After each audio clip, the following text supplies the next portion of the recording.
ગણિતમાં પ્રકરણ નંબર 12 વર્તુળ સંબંધિત ક્ષેત્રફળ તેનો અભ્યાસ કરી રહ્યા છીએ, જેમાં આપણે સ્વાધ્યાય 12.2 માં આજે દાખલા નંબર 4 અને 5 કરીશું. તો દાખલા નંબર 4 જોઈ લીધું. 10 સેમી ત્રિજ્યાવાળા વર્તુળની જીવા કેન્દ્ર આગળ કાટખૂણો આંતરે છે. તેને અનુરૂપ લઘુવૃત્તખંડ અને ગુરુવૃત્તાંશનું ક્ષેત્રફળ શોધો. હવે અહીંયા એક 10 સેમી ત્રિજ્યા એટલે ત્રિજ્યા આપેલી છે વર્તુળની 10 સેમી અને કેન્દ્ર આગળ કાટખૂણો આંતરે છે. કેન્દ્ર આગળ 90 અંશનો ખૂણો બને છે. એટલે થીટાનું માપ છે 90 અંશ. તો r બરાબર 10 સેમી ત્રિજ્યા અને લઘુવૃત્તાંશનો ખૂણો એટલે થીટા બરાબર 90 અંશ. હવે શોધવાનું શું છે? લઘુવૃત્તખંડ. તો લઘુવૃત્તખંડ માટે પહેલે શેની જરૂર પડશે? લઘુવૃત્તખંડ એટલે શું થશે? APB ઈ શોધવું પડશે. તો APB શોધવા માટે સૌપ્રથમ શું કરવું પડશે? તો લઘુવૃત્તાંશ આખાનું ક્ષેત્રફળ શોધવું પડશે. એટલે કે લઘુવૃત્તાંશનું ક્ષેત્રફળ બરાબર થીટા છેદમાં 360 ગુણ્યા પાઈ r સ્ક્વેર.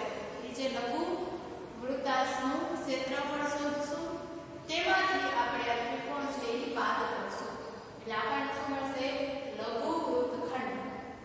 હવે થીટા કેટલું છે? 90 અંશ ને કેન્દ્ર આગળ 90 અંશનો ખૂણો બનાવે છે. એટલે 90 છેદમાં 360 ગુણ્યા 3.14. અહીંયા આપેલું છે કે y બરાબર 3.14 લો. જો ન આપેલું હોય તો 22 અને r સ્ક્વેર, r છે 10 એટલે 10 ગુણ્યા 10 સેમી સ્ક્વેર બરાબર 78.5 સેમી સ્ક્વેર. શું મળ્યું? તો લઘુવૃત્તાંશનું ક્ષેત્રફળ.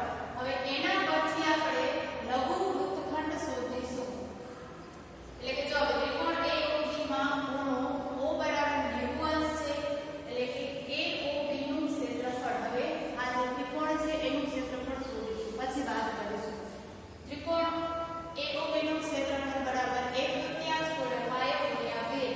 એટલે કે 1/3 આ બંને 10 10 છે એટલે ગુણ્યા 10 સેમી સ્ક્વેર બરાબર 50 સેમી સ્ક્વેર.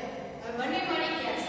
તો આના પરથી લઘુવૃત્તખંડનું ક્ષેત્રફળ બરાબર લઘુવૃત્તાંશનું ક્ષેત્રફળ ઓછા AOB નું ક્ષેત્રફળ. એટલે કે 78.5 ઓછા 25 સેમી સ્ક્વેર. કેટલા મળશે? તો 28.5 સેમી સ્ક્વેર. શું મળ્યું? તો લઘુવૃત્તખંડનું ક્ષેત્રફળ. પહેલાનો જવાબ મળી ગયો. બીજું શું શોધવાનું છે? ગુરુવૃત્તાંશનું ક્ષેત્રફળ. એટલે ગુરુવૃત્તાંશનું ક્ષેત્રફળ બરાબર વર્તુળના ક્ષેત્રફળમાં આપણે શું વાત કરશું? તો લઘુવૃત્તાંશનું ક્ષેત્રફળ. એટલે આખું ગુરુ કયું થશે? તો બીજું જે બચે છે ઈ ગુરુ. તો લઘુ તો આપણે મેળવી લીધું છે ઓલરેડી. એટલે કે આખા વર્તુળમાંથી લઘુ બાદ કરશે તો ગુરુ આપણને મળી જશે. તો વર્તુળનું ક્ષેત્રફળ ઓછા લઘુવૃત્તાંશનું ક્ષેત્રફળ બરાબર પાઈ r સ્ક્વેર ઓછા 78.5 સેમી સ્ક્વેર. પાઈ છે 3.14 અને r છે 10. એટલે મૂકી દઈએ કિંમત 3.14 ગુણ્યા r સ્ક્વેર ગુણ્યા 10 ઓછા 78.5. હવે 10 10 છે એટલે પોઈન્ટ આ બાજુ આવી જશે એટલે 314 ગુણ્યા 78.5 સેમી સ્ક્વેર બરાબર 235.5 સેમી સ્ક્વેર. શું મળ્યું? તો ગુરુવૃત્તાંશનું ક્ષેત્રફળ. આખા વર્તુળમાંથી લઘુવૃત્તાંશ આપણે બાદ કર્યું તો આપણને ગુરુવૃત્તાંશ મળી ગયું. આમ લઘુવૃત્તખંડનું ક્ષેત્રફળ 28.5 સેમી સ્ક્વેર અને ગુરુવૃત્તાંશનું ક્ષેત્રફળ 235.5 સેમી સ્ક્વેર થાય. હવે આપણે જોઈએ દાખલા નંબર 5. 21 સેમી ત્રિજ્યાવાળા વર્તુળનું એક ચાપ કેન્દ્ર આગળ 60 અંશનો ખૂણો આંતરે છે.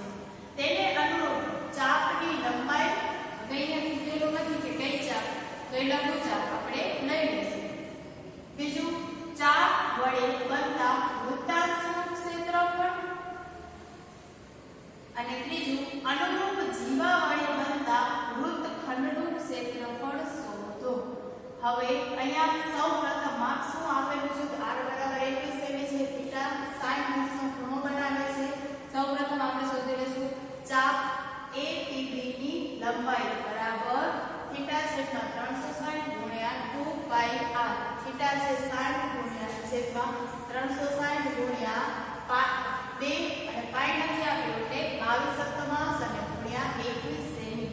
r છે ત્રિજ્યા આપેલી છે 21 એટલે ટોટલ મળી ગયા 22 સેમી. પેલું જવાબ મળી ગયું.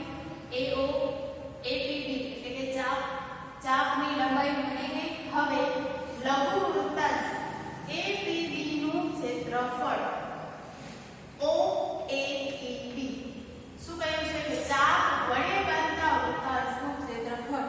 સ્પષ્ટતા નથી એટલે આપણે લઘુ વૃત્તાંશનું ક્ષેત્રફળ લઈ અને ગણતરી કરીશું. લઘુ વૃત્તાંશનું ક્ષેત્રફળ બરાબર થીટા છેદમાં 360 ગુણ્યા પાઈ r સ્ક્વેર. થીટા છે કેટલું તો 60 અને પાઈ r છે 21. 60 છેદમાં 360 ગુણ્યા પાઈ છે 22 સપ્તમાંશ r સ્ક્વેર એટલે 21 ગુણ્યા 21 બરાબર 231 સેમી સ્ક્વેર. આ એ મળી ગયું. હવે શું શોધવાનું છે તો અનુરૂપ જીવા વડે બનતા વૃત્તખંડનું ક્ષેત્રફળ. હવે જો ત્રિકોણ AOB માં ખૂણો O કેટલો છે 60 છે અને OA અને OB બંને કેવા છે અહીં સરખા છે. શા માટે તો આ બંને વર્તુળની ત્રિજ્યા છે. બંને વર્તુળની ત્રિજ્યા છે માટે બંને 21 સેમી. માટે OAB એ સમબાજુ ત્રિકોણ છે જેમાં A બરાબર 21 સેમી એટલે કે તેની જે ત્રિકોણની બાજુ